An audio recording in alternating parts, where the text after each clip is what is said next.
Student, आज की इस वीडियो में हम आपके लिए एक बार पुनः आपके साथ आ चुका हूं और ये वीडियो आपके लिए बहुत ही ज़्यादा इम्पोर्टेंट महत्वपूर्ण होने वाला है। तो बिल्कुल रूप से इस वीडियो को आप लोग लास्ट तक देखिएगा। मैं इस वीडियो में आपको 2-3 बात बताने वाला हूं। क्या जो पास किया है कैंडिडेट, मतलब जो क्वालिफाइड लिखा गया है, जो क्वालिफाई है, योग्य है, वो सभी कैंडिडेटों का मतलब पक्का है नौकरी की नहीं, इसके बारे में भी थोड़ा सा जिक्र करेंगे।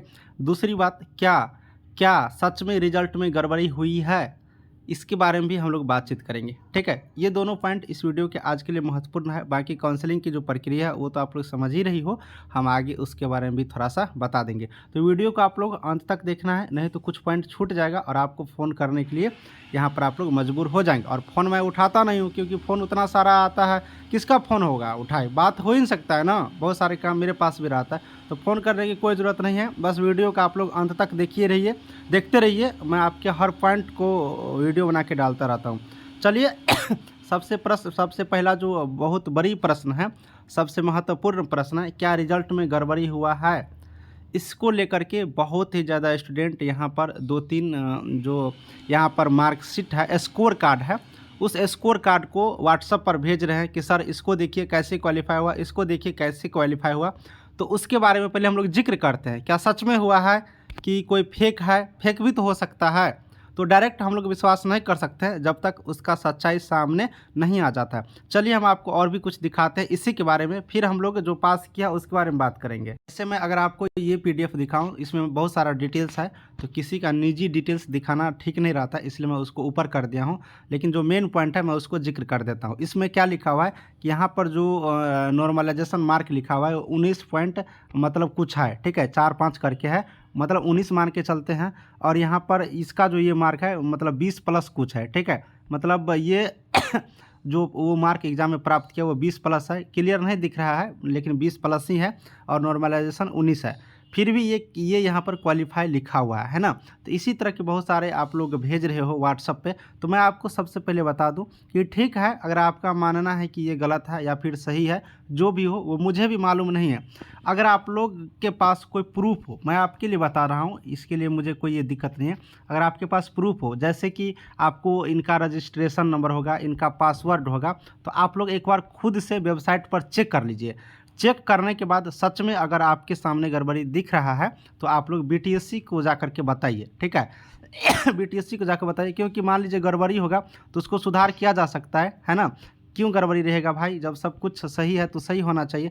तो आपके पास प्रूफ है, आप लोग खुद से चेक करिए। चूँकि मेरे पास आप लोग सिर्फ इसका स्क्रीनशॉट भेजते हो लेकर के इसका, तो कैसे मान लूँगा, क्योंकि ये PDF में है, एडिट भी किया जा सकता है। आजकल कंप्यूटर की ज़माना है, इतना टेक्निक आगे बढ़ चुका है, तो एडिट भी किया जा सकता है ना। इसलिए डायरेक्ट विश्वास करना ठीक नहीं है। अगर किन्हीं के पास इसका रजिस्ट्रेशन नंबर हो, पासवर्ड हो, मेरे पास तो इनका रजिस्ट्रेशन नंबर तो इसमें लिखा है लेकिन पासवर्ड नहीं ना मालूम है सो मैं चेक करके आपको बता दूंगा। इसीलिए मैं इसमें यहाँ पर विश्वास नहीं कर सकता हूँ कि क्या है नहीं है, ठीक है, क्योंकि ये एडिट भी किया जा सकता है कंप्यूटर के माध्यम से।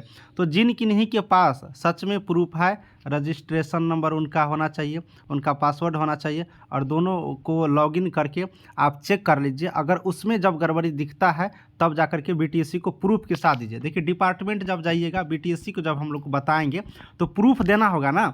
ऐसे तो कोई ले जा करके बता देगा, कंप्यूटर से टाइप वाइप करके बता देगा, तो ऐसे में दिक्कत होगा। तो प्रूफ के साथ आप लोग BTSC को जानकारी दीजिए। जानकारी देना अच्छी बात है, तभी तो कुछ चीज़ सुधार होगा, ऐसे चुपचाप बैठने से कुछ नहीं होगा। तो आप लोग जानकारी दे सकती हो, बिल्कुल रूप से दे सकती हो, गड़बड़ी नहीं होना चाहिए। वैसे भी 10,709 सीट है, 8,000 कुछ कैंडिडेट को योग्य किया गया है, क्वालिफाई किया, तो सीट भी मतलब खाली जा सकता है। तो अगर इस तरह से ठीक हो जाते हैं तो कुछ कैंडिडेट और लोगों की नौकरी यहाँ पर हो सकते हैं, है ना। इसलिए आप लोग इस चीज़ को बिल्कुल रूप से मतलब आप लोग कीजिए और डिपार्टमेंट को अवगत कराइए, बताइए उनको कि सर इस तरह की बातें हैं, लेकिन प्रूफ के साथ जाइए। डिपार्टमेंट ऐसे नहीं मानेगा, ठीक है, डिपार्टमेंट ऐसे नहीं मानेगा, कोई भी नहीं मानेगा, है ना, कोई भी नहीं मानेगा। तो प्रूफ है आपके पास तो आप लेकर के बिल्कुल रूप से जाइएगा, और जो भी होगा, गड़बड़ी हो, सही हो, क्या है नहीं है, मैं तो नहीं बता पाऊंगा ना, क्योंकि ये डिपार्टमेंट की बात है, डिपार्टमेंट से ही सारे चीज़ क्लियर वहाँ पर होंगे। तो बिल्कुल रूप से अपना यहाँ पर क्लियर कर लीजिएगा, ठीक है। एक नंबर बात आप लोगों को क्लियर हो गया होगा। दूसरी बात, यहाँ पर 8,000 प्लस मतलब जो कैंडिडेट यहाँ पर योग्य किया गया है, क्वालिफाई किया गया है, क्या सच में इन सभी का कन्फर्म हो गया? नहीं, कन्फर्म अभी नहीं कह सकते हैं। कन्फर्म नहीं कह सकते हैं। अब क्यों नहीं कह सकते हैं? अब आप लोग सोच रहे होंगे कि 10,000 सीट है, 8,000 प्लस का हुआ है, तो कैसे कन्फर्म हम लोग नहीं मानेंगे? कन्फर्म इसलिए अभी हम लोग नहीं मान सकते हैं। मैं आपको बताता हूँ एक जानकारी, आप लोग समझिएगा। मान लेते हैं मान के चलते हैं ये बात, ठीक है। मान के चलते हैं कि जनरल में 5,000 सीट है, मान के चल रहे हैं, ठीक है। ये मैं एग्जैक्ट देख नहीं रहा हूँ नोटिफिकेशन को, बस मान के चल रहा हूँ। तो मान लो कि 5,000 सीट है। अगर मान लो कि इसमें ज़्यादा कैंडिडेट जनरल वाले पास कर गए तो फिर दिक्कत है ना। या फिर ईबीसी का ही है, या फिर यहाँ पर एससी का ही है, या फिर बीसी का ही है। अगर किसी कैटेगरी में ज़्यादा स्टूडेंट पास कर गए होंगे सीट से ज़्यादा, तो वहाँ पर तो दिक्कतें कुछ कैंडिडेट को हो सकता है। इसलिए ये कन्फर्म मान के नहीं चलेंगे, ठीक है। ये कन्फर्म मान के नहीं चलेंगे, लेकिन 90+ आप लोग मान के चलिए कि जो योग्य हो चुके हैं उसका हो सकता है, ठीक है। ये हो सकता है, लेकिन फाइनल मेरिट का हम लोग को इंतज़ार करना होगा। जब तक फाइनल मेरिट नहीं आ जाता है तब तक हम लोग कन्फर्म नहीं मानेंगे, क्योंकि ये तो योग्य कैंडिडेट को, जो योग्य है उसको उठाया। इस एनालिसिस पर मतलब 8,000 प्लस कैंडिडेट को बुलाया है, इतना ही को योग्य किया गया है, इतना ही लोग योग्य पाए गए हैं और उन लोगों को बुलाया गया है, 10,000 सीट है। तो इस बेसिस पर हम लोग डायरेक्ट अनुमान लगाएंगे तो ये सही नहीं रहेगा, क्योंकि ये कन्फर्म नहीं है ना कि जिस कैटेगरी में जितना सीट है उतना ही बच्चे पास किए या उससे कम किए हैं। तो ये चीज़ मालूम रहता तब तो, इसलिए अभी फाइनल कहना थोड़ा सा मुश्किल है जब तक कि मेरिट नहीं बन जाता।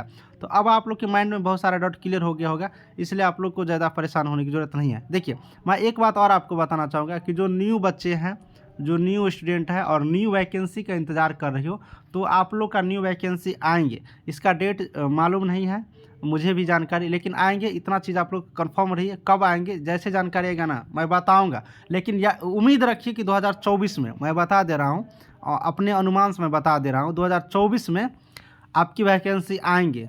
मेरा अनुमान कभी कभी सही रहता है, बहुत सारे चीज़ में आप लोग देखिए ही होंगे, वीडियो बताए थे।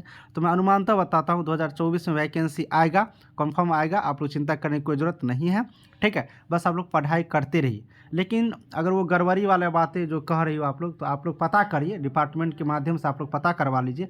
आपका जानने का अधिकार है, पूछने का अधिकार है। आयोग हम ही लोगों के लिए है ना, पब्लिक के लिए ही है ना। ऐसा थोड़ी है कि आयोग अपना ही घर में बैठेंगे, नहीं, वैसा कुछ नहीं है। आप जाइए, समझिए, बुझिए, जानकारी दीजिए, लिखित दीजिए, तभी कुछ होगा, ठीक है। हमें लगता है कि आपको सब कुछ समझ में आ गया होगा इस वीडियो के माध्यम से। और काउंसलिंग की प्रक्रिया तो बहुत बार बता चुके हैं, एक ही बात को कितना बार बोले, ठीक है। मिलेंगे नेक्स्ट वीडियो में। सभी को थैंक यू।